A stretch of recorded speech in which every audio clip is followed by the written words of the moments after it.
Bonjour, bonjour tout le monde.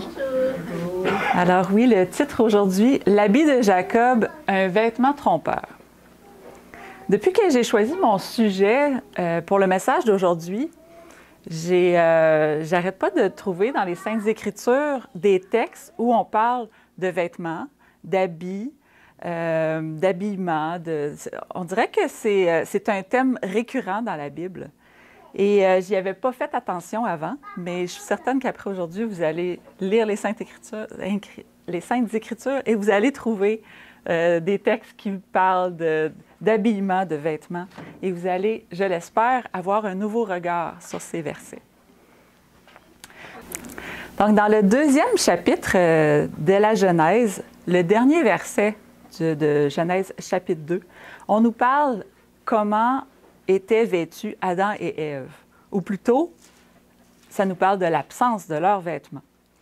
Donc, Genèse 2, verset 25, il est écrit « L'homme et sa femme étaient tous deux nus et ils n'en avaient point honte. » Ça commence dès la Genèse, on nous parle de l'habillement, on va dire. Hein, il n'y en avait pas. Mais dans Apocalypse, chapitre 3, verset 18, donc le dernier livre de la Bible, on nous dit « Je te conseille d'acheter de moi de l'or éprouvé par le feu, afin que tu deviennes riche, et des vêtements blancs, afin que tu sois vêtu, et que la honte de ta nudité ne paraisse pas. » Donc ici, on parle à Laodicée, et on lui parle de la honte de sa nudité. Alors que, juste avant, on avait vu que Adam et Ève étaient nus, mais ils n'en avaient point honte. Donc, qu'est-ce qui s'est passé entre les deux? Dites-moi. Le péché, oui. La honte de la nudité, c'est le résultat du péché. Vous savez que les premiers, ici, lorsqu'il y a eu le péché, Genèse 3, verset 7, on nous dit « Les yeux de l'un et de l'autre s'ouvrirent et ils connurent qu'ils étaient nus. » Avant, ils ne savaient pas qu'il leur manquait un vêtement, mais ils connaissent maintenant qu'ils sont nus. Et s'étant cousu des feuilles de figuier, ils s'en firent des ceintures. On voit plein d'images de ça, les feuilles de figuier, hein, c'est des grandes feuilles. Puis ils ont utilisé ce qu'ils ont pu pour se cacher parce qu'ils se sentaient tout d'un coup nus. Et on voit là sur cette image-là qu'ils se sont cachés. Puis quand on se cache, habituellement, c'est parce qu'on a peur.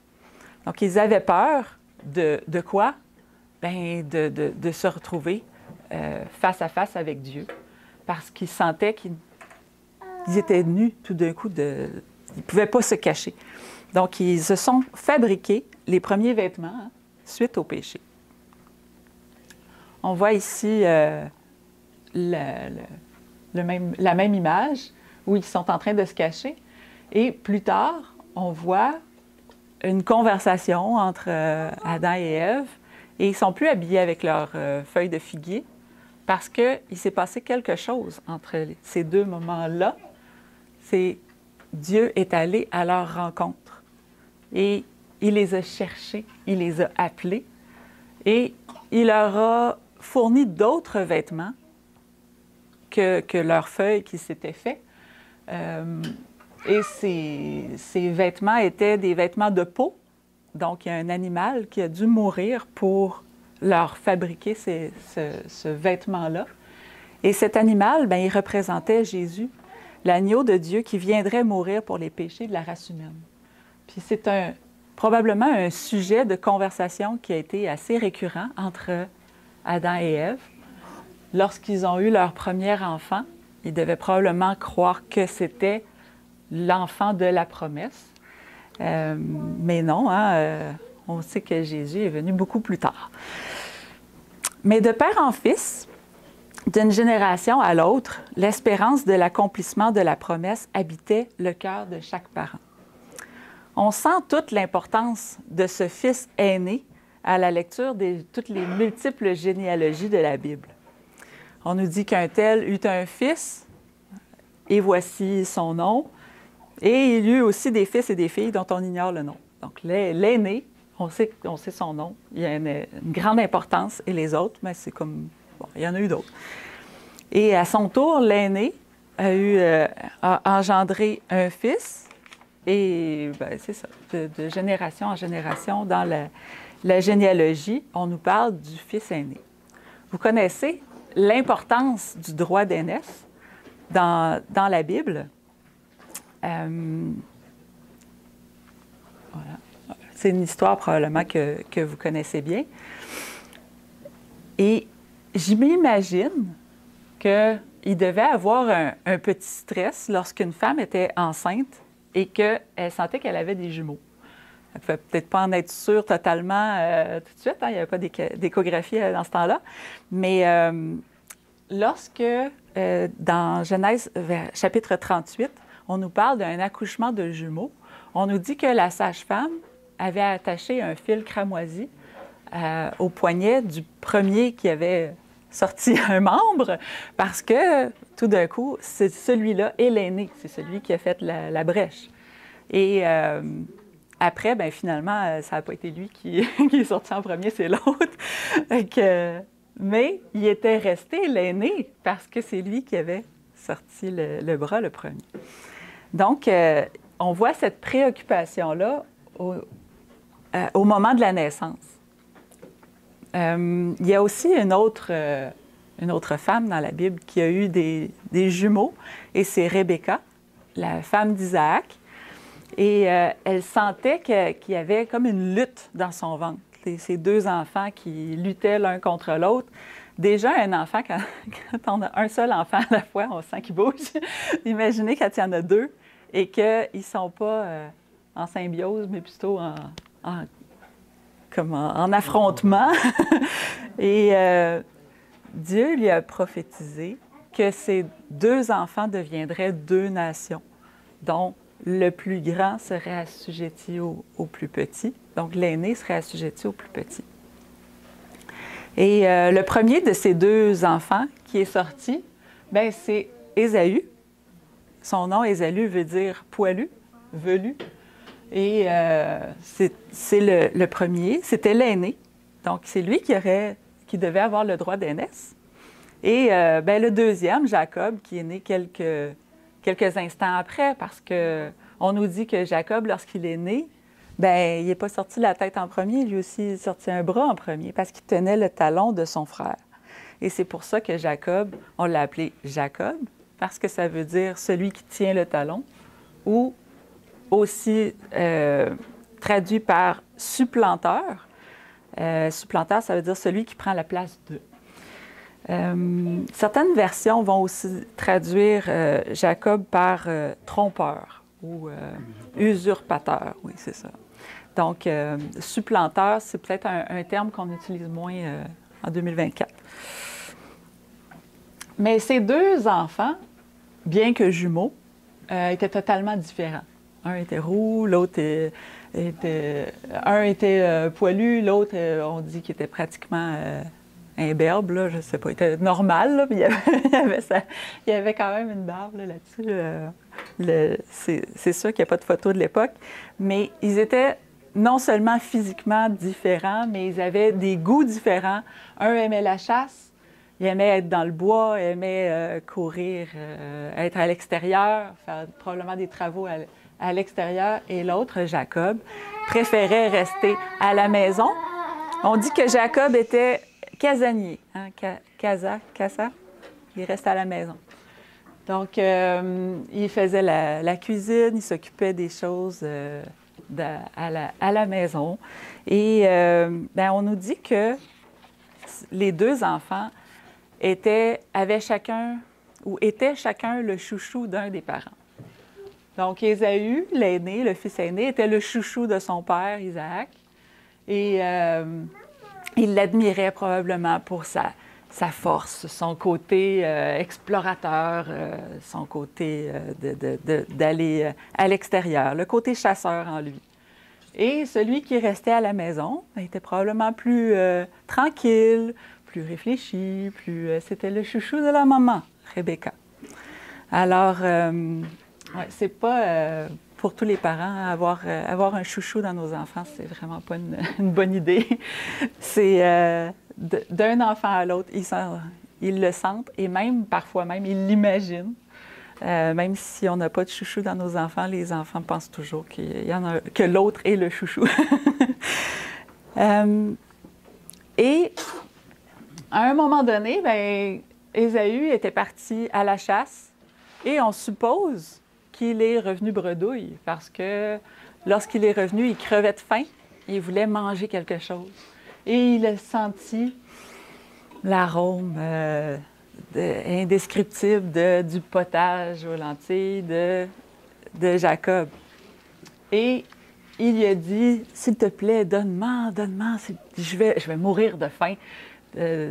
Donne-moi même juste un bol, je vais mourir. » Et son frère a saisi l'occasion pour non seulement ne pas lui donner quelque chose, de la générosité de son cœur, mais comme son nom le disait, le trompeur, l'usurpateur, le supplanteur, il s'est approprié le droit d'aînesse de son frère qui était né quelques instants avant lui.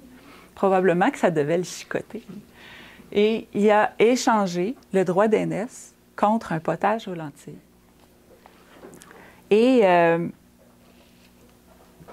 pour nous, aujourd'hui, on se dit, bien, le droit d'aînesse, qu'est-ce que c'est? En fait, c'est que l'aîné, lors du décès du père, avait la moitié de tous les biens et l'autre moitié était séparée dans tous les autres enfants.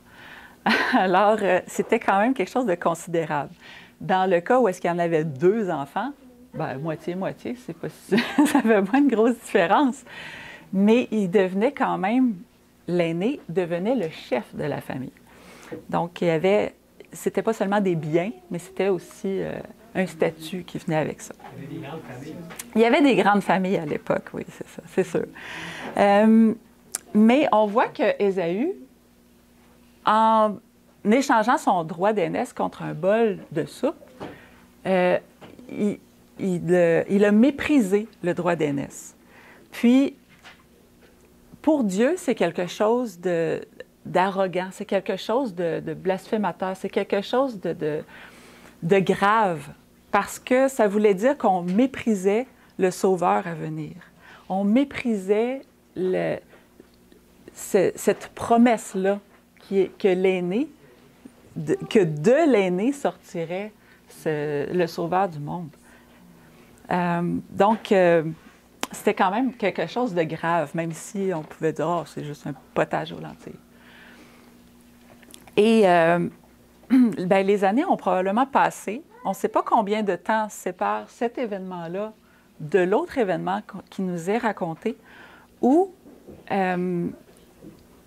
Isaac sentait qu'il allait mourir. Et est-ce que je l'ai mis tout de suite après? Voilà. Je crois que je l'ai mis tout de suite ici. Oui.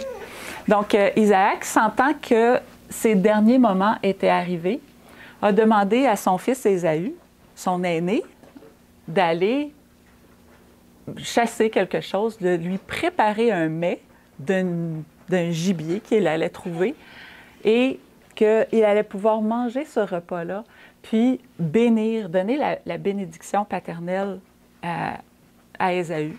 Probablement qu'Isaac était au courant que son fils Ésaü n'avait plus le droit d'aînesse, mais il restait quand même cette prière ou cette bénédiction-là qui devenait, par la bouche de celui qui le prononçait, presque la parole de Dieu. On en a parlé ce matin avec notre sœur Yota. Quand on dit quelque chose, c'est comme si on prophétise quelque chose. Et dans le cas d'Isaac, ce qu'il a dit, ce qu'il a prophétisé sur son fils, c'est ce qui est arrivé. Donc, il avait en réserve une bénédiction pour son fils Ésaü.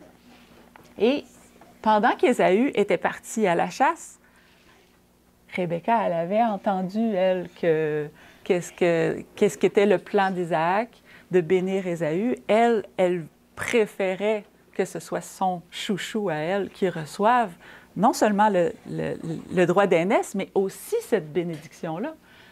Donc, elle a dit à Jacob, « Dépêche, dépêche, dépêche, va chercher un animal dans le troupeau, là, va pas trop loin, va chercher. Je vais préparer, on va tuer cet animal-là. Je vais préparer quelque chose comme ton frère le ferait. c'est mieux que ce ne soit pas Jacob qui prépare parce que lui, il avait peut-être un talent spécial. Donc, je vais préparer quelque chose comme ton frère le ferait. Et toi, tu vas aller présenter ça à ton père et tu vas mettre la peau de l'animal sur toi. Parce que malheureusement, pour toi, tu n'es pas poilu comme ton frère. Et lorsque ton père va poser les mains sur toi pour te bénir, bien, il va sentir ta peau, il va savoir que tu n'es pas ton frère. Donc, c'était dans la famille, hein, ce côté de vouloir tromper. C'est pas juste Jacob qui avait le nom de trompeur, mais sa mère, il avait qui tenir avec sa mère. Et il a obéi à sa maman. Il s'est mis la peau sur lui et il s'est mis ce déguisement-là pour tromper. Isaac a posé les mains sur Jacob et il était en fin de vie, ses yeux étaient plus comme ce qu'ils étaient.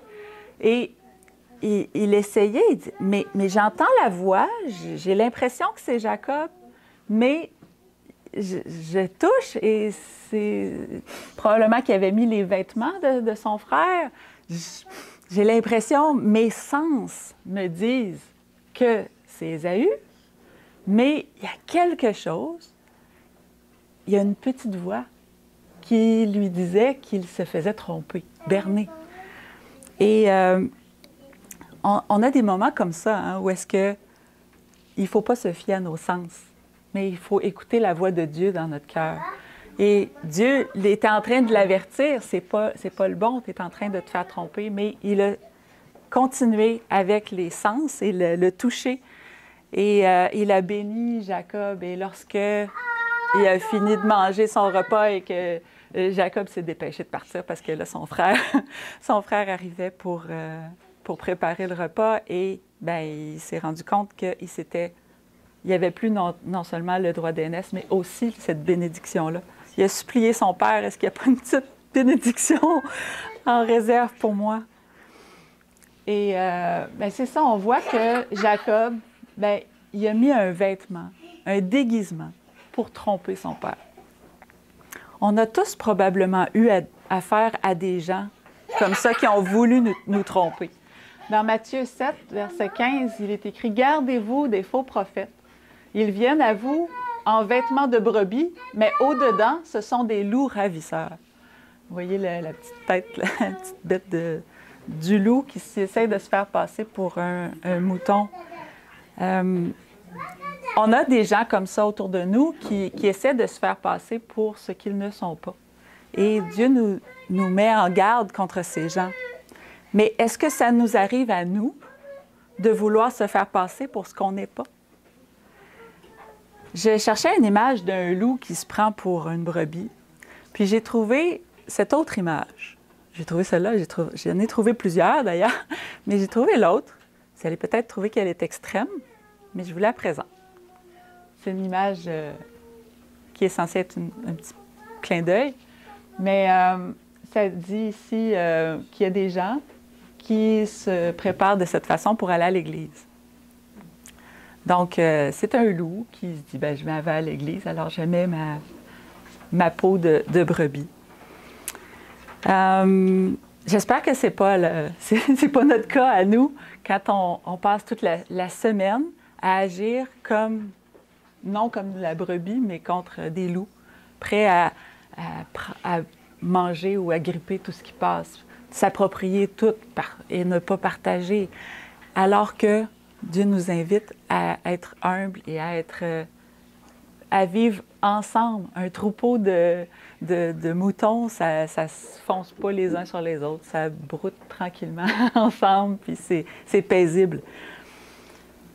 Mais on sait que si le cœur n'est pas renouvelé, on peut se sentir comme ce loup-là, ou comme un loup qui décide d'être végétarien, puis qui va être entouré de brebis toute sa vie, puis il se dit « Mais non, moi, je vais manger de l'herbe, puis je vais être... Mais qu'est-ce qui se passe tôt ou tard? Il va sentir l'odeur de la viande autour de lui, puis son instinct de loup va se réveiller. et le masque va tomber. Et mais c'est ce qui doit se produire. Ce n'est pas d'être un loup qui met une peau de brebis, mais de devenir vraiment une brebis. Dans Éphésiens 4, versets 22 à 24, j'ai souvent lu ces versets-là dans la version Louis II, parce que c'est ma Bible depuis que je suis toute jeune. Et je l'avais jamais vraiment compris de cette façon-là, comme lorsque je l'ai lu dans la Parole de vie. Je vais vous le lire, si vous l'avez dans votre Bible, ou si vous vous souvenez de ces versets, Éphésiens 4, 22 à 24, vous pouvez le comparer. C'est écrit, « Si oui, vous devez laisser votre vie d'autrefois. Avant, vous étiez plein de désirs trompeurs qui vous détruisaient. Eh bien, ce que vous étiez avant, il faut vous en débarrasser comme d'un vieux vêtement. Comprenez les choses d'une façon nouvelle, selon l'Esprit de Dieu. Et comme si vous mettiez un vêtement neuf, devenez une personne nouvelle. » Dans la Louis II, ça dit « revêtir l'homme nouveau ». Donc, comme si vous mettiez un vêtement neuf, devenez une personne nouvelle. Cette personne nouvelle est créée comme Dieu veut. La vérité la rend juste et sainte. Elle est créée. Elle n'est pas transformée peu à peu ou elle n'est pas juste recouverte d'une peau de brebis. Non, elle est créée. C'est une nouvelle créature. Le loup n'existe plus, c'est vraiment la brebis qui est là. Et créée comme Dieu veut parce que la vérité la rend juste et sainte. Vous savez, c'est Christ qui est la vérité. C'est lui qui fait de nous cette nouvelle créature. Pour revenir à notre histoire de vêtements, l'habit de Jacob, un vêtement trompeur. On va continuer avec, parce que dans la Bible, comme je vous disais, c'est un sujet récurrent, le vêtement. Et lorsque Jacob est parti, lorsqu'il a quitté sa patrie, bien, il n'était pas prêt à revêtir cet homme nouveau-là, dont on nous parle dans Éphésiens 4. Parce qu'au lieu de forcer la main de Dieu par la tromperie, le mensonge, pour obtenir la bénédiction de son père, il devait plutôt apprendre la patience et l'humilité. Alors Dieu va l'envoyer chez son oncle Laban pour garder des troupeaux. Vous savez que garder des troupeaux, ça rend humble, ça rend patient. On le voit avec Moïse qui a gardé des troupeaux et qui est devenu l'homme le plus patient, nous est-il dit. Et alors Dieu l'envoie loin. Il va chez son oncle Laban. Et c'est là qu'il va rencontrer sa belle Rachel. Ah, Rachel, elle a séduit Jacob. Il est tombé fou amoureux d'elle. Il aurait tout fait pour sa belle Rachel. Et bien, il a conclu une entente de 7 ans avec son oncle Laban pour payer la dot. Parce que lorsqu'il est parti, il s'est enfui, il n'a rien pris avec lui. Il n'y avait même pas un oreiller pour remettre sa tête sous sa tête lorsqu'il a passé la nuit. Hein. Vous savez, il avait pris une roche pour remettre ça comme un oreiller. Donc, il n'y avait rien. Comment pouvait-il payer la dot pour la sublime Rachel? Alors, il s'est entendu qu'il allait payer, qu'il allait travailler pendant 7 ans pour payer cette dot. Il devait apprendre la patience. C'est de longues fiançailles, 7 ans. Vous imaginez des gens aujourd'hui qui décident de se marier dans 7 ans et qui ne font que se regarder dans les yeux, se prendre la main, et c'est tout pendant 7 ans. Aïe, aïe, aïe, il a été patient, ce beau Jacob. Mais le trompeur goûtera à la tromperie parce que Laban va le tromper. Lorsque le temps des noces est arrivé, On se demande tout le temps comment ça peut arriver. Mais Jacob a été marié non pas à Rachel, sa promise, mais le lendemain matin, il se réveille aux côtés de Léa, sa sœur aînée. Alors, on s'imagine qu'elle devait être voilée et qu'il y avait de l'alcool. Je ne sais pas. C'est le soir, il n'y a pas beaucoup de lumière. Je ne sais pas comment ils se sont arrangés. Garder le secret, surtout, pendant toute la journée, toute la noce. Mais le lendemain matin, lorsque Jacob a vu qu'il s'était fait tromper, comme lui-même avait trompé, il était... Imaginez quelles émotions devaient l'habiter. Il va voir son beau-père, il dit, là, j'ai travaillé 7 ans, mais pour Rachel, pas pour Léa. Et Laban dit, finis la semaine avec Léa, je te donnerai l'autre aussi. Mais tu vas travailler cette autre année, par contre, parce que là, tu as 2 filles.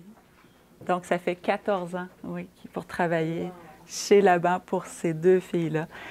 Les premières 7 années, je ne sais pas s'ils ont passé vite pour avoir sa belle Rachel, mais les 7 autres, quand c'est pour quelque chose que tu veux pas, probablement que ça fait un long contrat. Mais donc, il s'est retrouvé avec 2 femmes, Léa et Rachel. 2 femmes. Aujourd'hui, lorsque l'époux... Oh, l'image n'est pas belle. Je l'ai agrandie, puis ça ne fait pas très beau, mais en tout cas, c'est pas grave, vous comprenez de quelle image on a. Mais aujourd'hui, lorsque l'époux Christ regarde son épouse ou sa promise, est-il trompé, lui aussi? Il s'attend à voir sa douce, sa promise. Mais qu'est-ce qu'on lui offre à la place? Est-ce que nous aussi, on le trompe? La prostituée, elle trompe. Toujours. Elle est infidèle. Qui sommes-nous lorsque Christ nous regarde? Lorsqu'il regarde son Église? Lorsqu'il regarde son Église composée de membres, qu'est-ce qu'il voit? Est-ce qu'il voit celle qui s'est préparée, celle revêtue de blanc, ou celle vêtue de pourpre et d'écarlate? On voit dans la Bible, c'est important, les vêtements. Il y a toujours des petits clins d'œil que Dieu nous fait, des images pour que ce soit clair dans notre esprit. Lorsque Dieu vit que Jacob était prêt à retourner dans son pays, à affronter son frère Ésaü, devant qui il devrait s'humilier et à qui il devrait demander pardon, il l'appela à quitter Laban et à quitter son travail qu'il avait eu pendant plusieurs années. Donc, il est parti avec ses 2 femmes, avec aussi les 2 servantes de ses femmes, parce qu'ils étaient devenus aussi ses femmes, et avec ses enfants, parce qu'il en avait quelques-uns déjà. Et c'est sur le chemin du retour que Jacob lutta avec l'ange de l'Éternel et qu'il reçut un nouveau nom. Il n'est plus Jacob, mais il est Israël. Genèse 32, verset 28 nous dit, « Alors il dit, ton nom ne sera plus Jacob, mais Israël, qui veut dire qui lutte avec Dieu.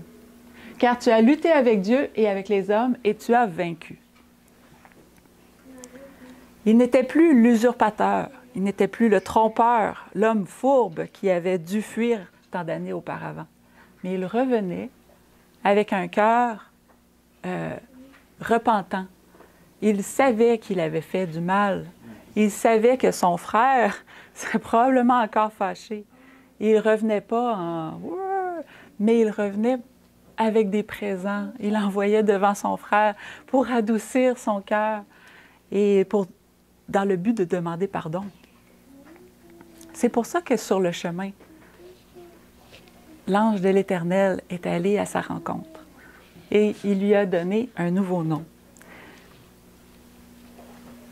Parce que ça dit qu'il luttait avec Dieu et avec les hommes et il a vaincu. Vaincu, vraiment? est-ce qu'il a terrassé cet ange? Parce que s'il avait vaincu un ange puissant, il aurait dû le terrasser. Il n'a pas terrassé l'ange. C'est plutôt lui qui était à genoux devant l'ange et qu'il se tenait à lui et qui disait, je crois que je l'ai mis, oui, « Je ne te laisserai point aller que tu ne m'aies béni. » Comment est-ce qu'on peut être vainqueur à genoux? Mais il a supplié de le bénir. Et habituellement, qui bénit qui? C'est le plus grand. Le plus grand bénit le plus faible habituellement. Donc, s'il demande d'être béni par l'ange de l'Éternel, c'est qu'il reconnaît qu'il est plus grand, qu'il n'a pas pu le vaincre. Pourquoi est-il dit qu'il a vaincu? Mais c'est parce que Jacob a reçu son nouveau nom, parce que c'est son ego qui était vaincu à ce moment. C'est ça la victoire de Jacob. C'est la victoire sur son ego. Dans Apocalypse 2, verset 17, un verset que j'affectionne tout particulièrement, il est écrit « À celui qui vaincra, je donnerai de la manne cachée. » Vous le connaissez. « Je lui donnerai un caillou blanc et sur ce caillou est écrit un nom nouveau que personne ne connaît si ce n'est celui qui le reçoit. » Un nom nouveau.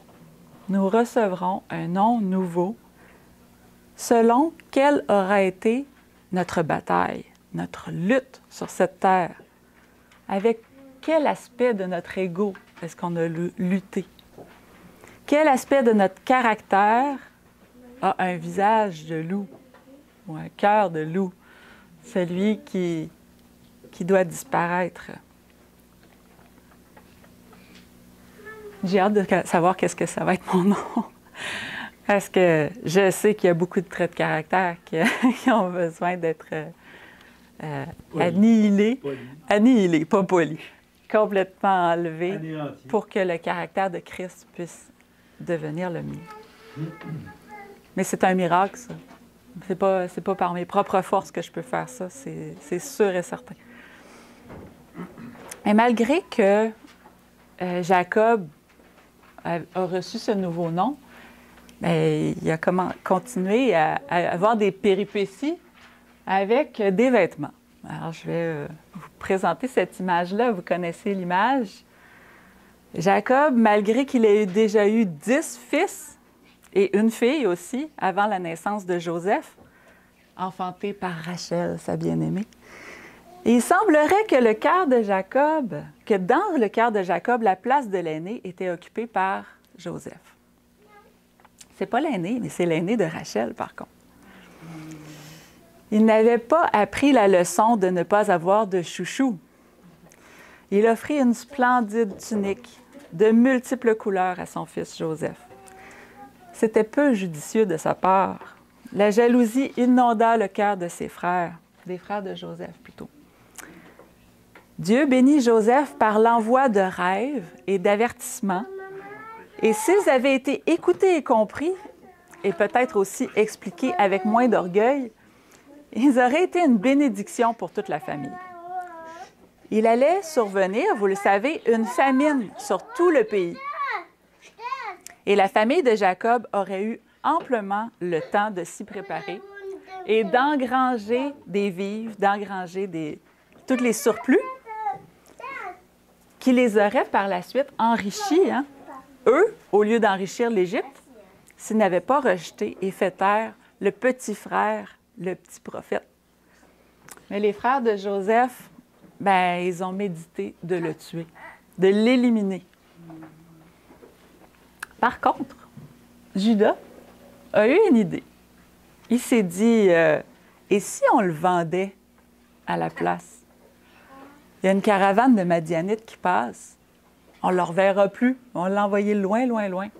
Mais au moins, le sang de notre frère ne sera pas sur notre tête. Et bien, on se fait un petit bénéfice. On se sépare ça ensemble.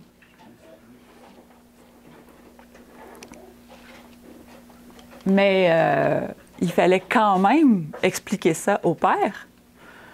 Comment on explique que Joseph ne revient pas? avec tout l'amour que Jacob a pour son fils Joseph, s'il est manquant, il va ratisser le pays. C'est sûr qu'il y a quelqu'un qui va dire « Ah, bien, il y a une caravane qui a passé. » Il faut couvrir les traces. Donc, ils ont gardé la robe de plusieurs couleurs. Et qu'ont-ils fait avec? Bien, ils l'ont trempée dans le sang d'un bouc. Et ils ont fait passer ça comme étant une attaque d'une bête sauvage. Ils ont dit à leur père, nous avons trouvé le vêtement ce vêtement taché de sang. Est-ce qu'on te l'a rapporté pour que tu l'authentifies, pour que tu vois, est-ce que c'est bien le vêtement de ton fils Joseph? Bien, comment est-ce qu'ils ont fait pour garder leur contenance? En mentant comme ça à leur père, en trompant avec le vêtement taché de sang. L'habit qui avait été offert par Jacob devient encore un vêtement trompeur. Lorsque j'ai réfléchi à cette histoire, j'ai pensé au bélier qui avait été pris par les cornes dans un buisson et qui avait été immolé à la place d'Isaac. J'ai aussi pensé à Jésus, qui est l'agneau de Dieu dont Abraham avait dit « Mon fils, Dieu se pourvoira lui-même de l'agneau pour l'Holocauste. » Et j'ai pleuré en pensant que Joseph aussi avait besoin d'être dépouillé de son vêtement orgueilleux, son vêtement de toutes les couleurs, et que ce vêtement fut trempé dans le sang d'un animal qui mourut à cause de la méchanceté de ses frères. Vous savez, tout péché réclame un sacrifice. Et comment ne pas être ému par les larmes de son père? Imaginez celui pour qui Joseph était tout et qui reçoit un vêtement déchiré, plein de sang. Imagine le pire tout de suite. Notre Père céleste, lui aussi, il doit être si triste de voir ses enfants s'entre-déchirer. Mentir, méditer le mal. Vous savez, c'est Judas qui vendit son frère Joseph c'est aux Madianites, hein? J'ai écrit Ismaélite, mais c'est Madianite. C'est aussi Judas qui vendit son frère Jésus, le Christ, son sauveur, pour 30 pièces d'argent. 2 Judas, mais le même procédé. Au début, Judas, le fils de Jacob, dut être très fier de son idée, mais ce fut un secret lourd à porter. Lui aussi, il dut apprendre une leçon d'honnêteté. Il fut lui-même trompé par un vêtement. Lorsque sa belle-fille Tamar fut reléguée aux oubliettes, lorsque le fils de Judas est mort sans laisser de descendance, le frère, le suivant, avait été aussi donné à Tamar pour qu'elle enfante un fils pour l'aîné, pour que la lignée de l'aîné puisse se poursuivre. Mais son frère, ça ne lui tentait pas de donner un fils à son frère. Donc, il faisait tout pour que ça ne fonctionne pas lorsqu'il allait voir Tamar. Et ça n'a pas plu à Dieu qu'il l'a fait mourir. Et là, bien, Judas, il dit « Oh, OK, je vais être obligé de donner le petit frère. » Mais là, il n'est pas en âge encore. On va le laisser grandir. Alors, Tamar, va dans ta famille en attendant. Puis lorsqu'il va être assez grand, je te rappellerai, puis on va faire une autre noce. Mais c'était pas dans son idée de risquer son 3e fils pour... d'un coup, qu'il y avait une malédiction sur Tamar, on ne le sait pas. Mais Tamar, elle a décidé, elle, que quand elle a vu que le 3e fils était rendu en âge de devenir son époux, mais qu'elle n'était pas rappelée, elle a pris les choses en main et elle s'est parée d'un vêtement. Elle a enlevé ses vêtements de deuil, que ça faisait des années qu'elle portait, et elle s'est parée comme de couleur vive comme une prostituée. Elle s'est assise à l'entrée de la ville lorsqu'elle savait que Judas allait venir dans la ville. Et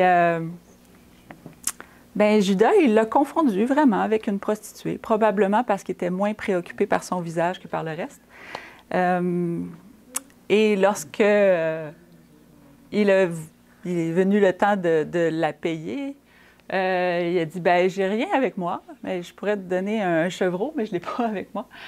Je vais retourner chez moi, puis je t'envoie un chevreau. Mais ta mère a dit, tu me laisses quelque chose en gage, parce que moi, je ne te connais pas, ta parole, qu'est-ce que c'est? Donc, il a laissé son bâton, son cachet, je ne me souviens pas c'était quoi l'autre chose, mais il a laissé quelque chose qui lui appartenait à Tamar. Mais Tamar, ce n'était pas une prostituée. Donc, elle ne voulait pas faire ça dans la vie, elle. Elle a repris ses vêtements de deuil, puis elle n'a pas parlé de ça à personne. Mais quelque temps après, ça s'est su qu'elle était enceinte.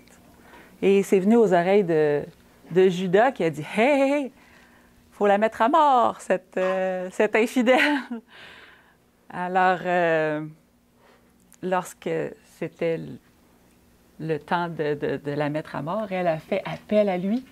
Elle dit « Mais non, moi je suis enceinte, mais je suis enceinte de celui à qui appartiennent ces objets. » Oups, il a reconnu que c'était à lui.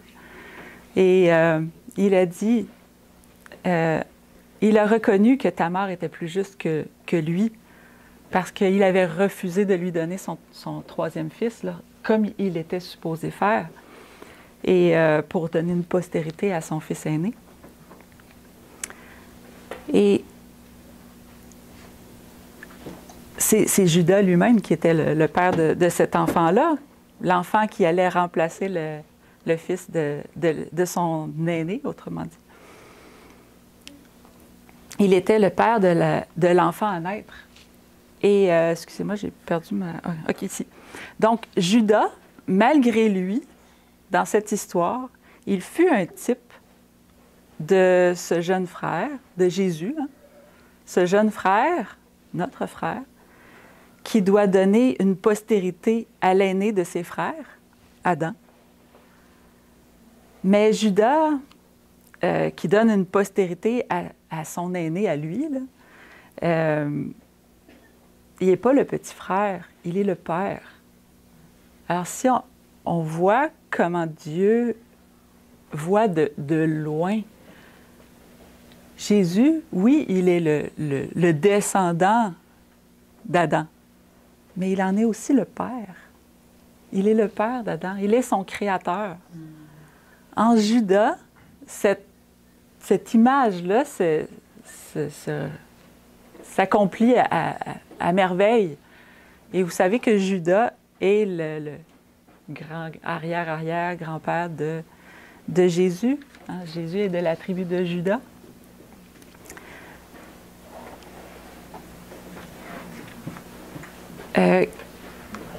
Dans cette histoire-là, il y a eu une tromperie à cause d'un vêtement. On peut, si on se fie à nos sens, comme Isaac l'avait fait, être trompé, comme Judas l'a été. Mais malgré tout, c'est la volonté de Dieu qui s'accomplit. Le fils aîné de Judas a eu une postérité. Et c'est par cette postérité-là que Jésus est venu à l'existence. On a vu tout à l'heure, dans le texte d'Apocalypse 3,18, quand on parlait de Laodicée, qu'il était conseillé d'acheter de l'or et afin que tu deviennes riche, et des vêtements blancs, afin que tu sois vêtu et que la honte de ta nudité ne paraisse pas. On voit qu'on est invité à avoir des vêtements blancs. On a vu plusieurs types de vêtements jusqu'à maintenant, mais on n'est pas invité à avoir un vêtement de toutes les couleurs ou à avoir un vêtement flamboyant comme Tamar, mais à avoir un vêtement blanc, un vêtement sobre. Qu'est-ce que c'est ce vêtement blanc-là? Dans Apocalypse 3, versets 4 et 5, il est écrit, « Cependant, tu as à Sardes quelques hommes qui n'ont pas souillé leurs vêtements.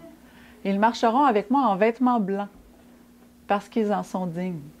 Celui qui vaincra sera revêtu ainsi de vêtements blancs. Je n'effacerai point son nom du livre de vie et je confesserai son nom devant mon Père et devant ses anges. » C'est une promesse qui est faite à l'Église de Sardes, mais c'est une promesse qu'on doit s'approprier aussi. Nous allons recevoir ce vêtement, on sera revêtu ainsi de vêtements blancs. Mais qu'est-ce que c'est, ce vêtement blanc-là? Et je vous invite à lire dans Job, au chapitre 29, verset 14. C'est un verset que je n'avais jamais vu. Et lorsque je suis tombée dessus, j'ai vu encore un clin d'œil sur le vêtement que Dieu nous fait tout au long de la Bible. Et Job dit, « Je me vêtais de la justice et elle me revêtait. Ma droiture m'était comme un manteau et un turban. » Ou dans le King James, c'était un diadème. On voit la droiture, la justice, righteousness, vraiment la justice. C'est comme un manteau qui recouvre. Et il est clair, il dit, « Je me vêtais de la justice et elle me revêtait. » Il se voyait, lui, très juste. Et il dit, « Je me vêtais et elle me revêtait. » Donc, on voit dans Job que c'est comme à deux sens. Je me vêtais, donc je suis volontaire pour être revêtue de cette façon. Et la justice de Dieu le revêtait. Donc, ça vient de Dieu, cette justice-là. C'est dans les deux sens. Pourquoi? Parce que Dieu, il ne peut pas mettre sa robe de justice sur celui qui n'en veut pas. Donc, Job, il la demande, il la veut, cette robe-là. Pardon? Il le désire. Il le désire. Ça devrait, nous aussi, être notre désir d'être revêtus de ce vêtement blanc. Ce vêtement de justice qui nous recouvre comme d'un manteau. Et on voit souvent cette image-là. Là, il est écrit des choses en anglais, là, comme si l'ancien, les vêtements souillés dont on parlait à l'église de Sardes, comme si le vêtement de justice devait être mis par-dessus ces vêtements souillés-là. Mais c'est une erreur. La justice de Dieu n'est pas là pour nous laisser habiter dans notre péché, nous laisser dans notre état de péché. Non, le vêtement d'en dessous, il doit être enlevé, il doit être retiré. Et j'ai trouvé cette image du fils prodigue où le dessinateur, le peintre plutôt dans ce cas-là, a mis le fils prodigue qui revient en haillons et qui est à moitié nu et que son père le couvre. Il dit, le fils prodigue dit, « Mon père, j'ai péché contre le ciel et contre toi, je ne suis plus digne d'être appelé ton fils. » On voit l'état d'esprit dans lequel il est. Il n'est pas arrogant, il est humilié. Il revient puis il dit, « Je ne suis même pas digne d'être appelé ton fils. » Mais le père dit à ses serviteurs, « Écoutez-le pas. Apportez vite la plus belle robe et l'en revêtez. » Qu'est-ce qui peut être plus beau que la justice de Christ? Qu'est-ce qui peut être plus beau pour nous revêtir que ce vêtement immaculé? Ce vêtement sans tache. Apportez vite la plus belle robe et l'en revêtez. Mettez-lui un anneau au doigt et des souliers aux pieds. Le Père est toujours là et il attend les bras ouverts. Vous savez, celui qui est toujours représenté vêtu de blanc, peu importe où on voit une image, on le voit revêtu de blanc. Même si on n'aime pas les représentations de Jésus, on On le reconnaît toujours lorsqu'on le voit avec sa tunique blanche. Mais vous savez, il n'a pas conservé sa tunique blanche jusqu'à la croix. Vous savez que les soldats ont tiré au sort sa tunique? Il a été dépouillé de son vêtement blanc. Et il s'est retrouvé nu, humilié.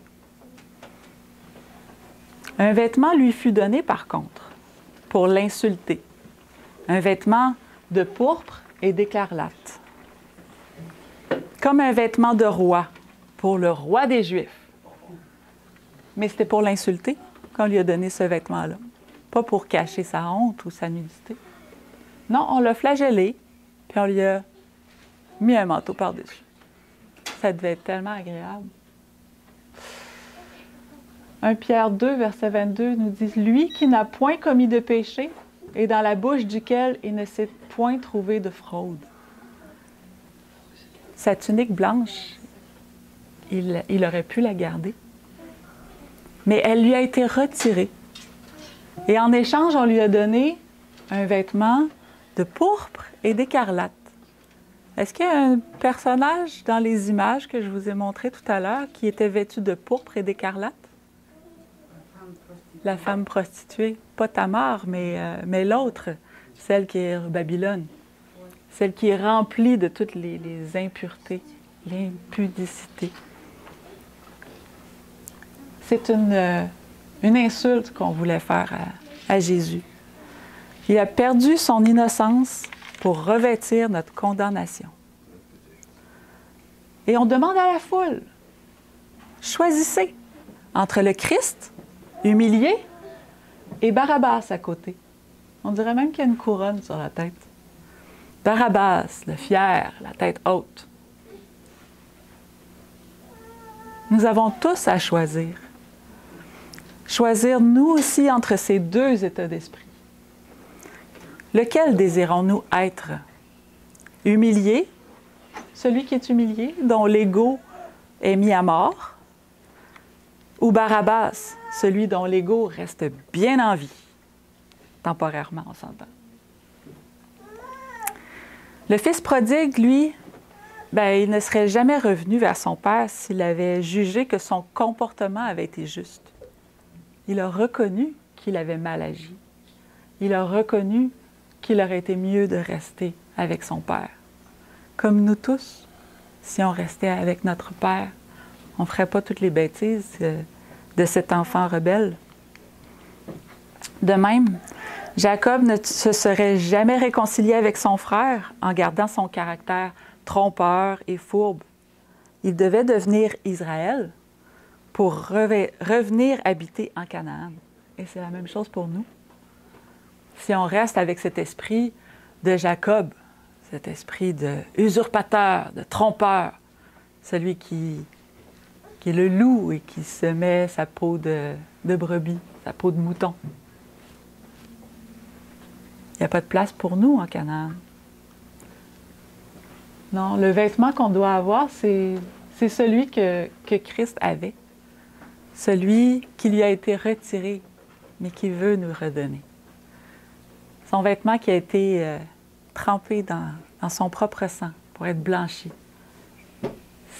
C'est un miracle de blanchir un vêtement en le trempant dans du sang. 1 Pierre 2, verset 24 nous dit « Lui qui a porté lui-même nos péchés en son corps sur le bois, afin que, morts au péché, nous vivions pour la justice. Lui, par les meurtrissures duquel vous avez été guéris. » Amen. Morts au péché, nous sommes invités à vivre pour la justice. Vivre pour lui. Et c'est une invitation aujourd'hui que je vous lance. De demander à Dieu de sonder votre cœur et de vous montrer qu'est-ce qui reste du loup, qu'est-ce qui reste de mauvais comportements, qu'est-ce qui reste de choses que souvent qu'on ne veut pas voir, mais qui nous séparent de Dieu. Et qui, si ça reste là, On est séparés pour toujours. C'est pas ce qu'on veut. Chacun d'entre nous, c'est pas ce qu'on veut.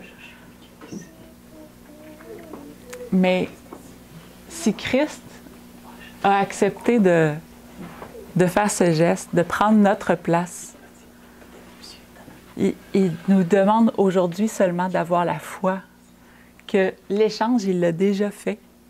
Il a déjà pris le vêtement de pourpre et d'écarlate à notre place. Notre vêtement de toutes les couleurs, taché de sang, taché de toutes les bêtises qu'on a fait. Il a déjà fait le troc. Tout ce qu'il nous demande, c'est d'avoir la foi que c'est possible qu'il nous revête de sa justice. C'est possible qu'il nous libère de toutes nos impuretés. Qu'on ait la victoire sur chacun de nos péchés. C'est par la foi qu'il nous demande de nous agripper au bas de son manteau, comme la femme qui avait une impureté pendant des années et qui s'est retenue à son vêtement. Vous allez voir à chaque fois que vous allez lire la Bible maintenant, vous allez voir plein d'images de vêtements parce que c'est bourré d'une couverture à l'autre. Et il y a un enseignement à chaque fois à travers ce vêtement. Par la foi, elle s'est saisie du vêtement et elle a été guérie. Et par la foi, on est invité aussi à se saisir du vêtement de Christ, son vêtement pur, éclatant, pour être guéri de nos péchés, de nos mauvais comportements. Et de ne plus être des Jacob, mais d'être des Israël. Et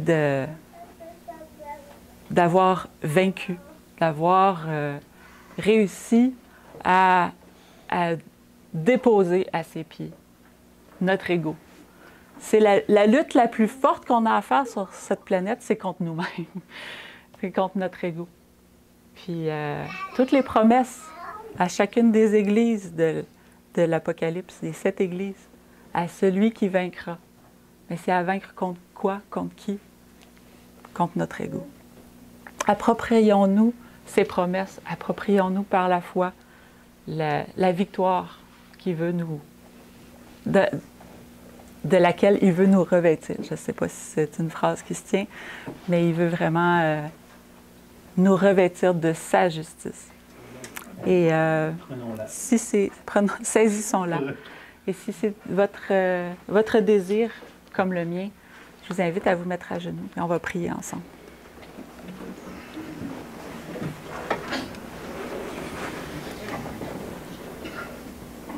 Bon Père éternel, on voudrait te remercier aujourd'hui pour toutes ces images que tu as placées dans ta parole.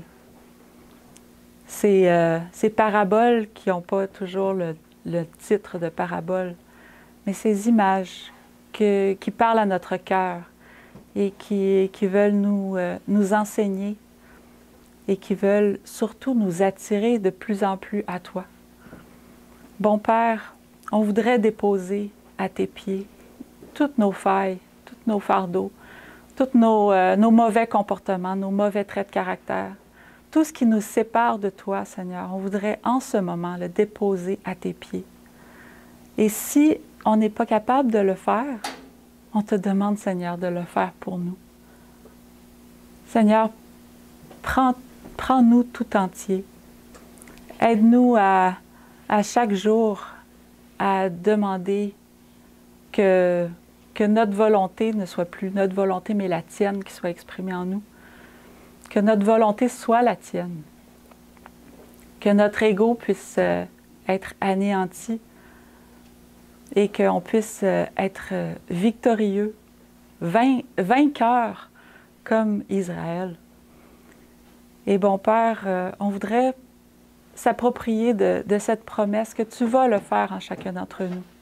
Par la foi, Seigneur, on veut se saisir de ton vêtement et te demander de nous revêtir de ta justice et qu'il n'y ait plus rien du tout qui nous sépare de toi. Je te prie, Seigneur, de faire ce miracle en chacun d'entre nous ici présents, en chacune des personnes aussi qui écoutera plus tard le message. Bon Père, que cette parole que je prononce puisse trouver son accomplissement dans le cœur de chacun. Seigneur, que que tu fasses ce miracle de nous faire vivre en nouveauté de vie à l'image de ton Fils Jésus. Je te prie, Seigneur, non que sois digne, mais parce que je me réclame du nom de ton Fils Jésus-Christ, pour ta gloire. Amen.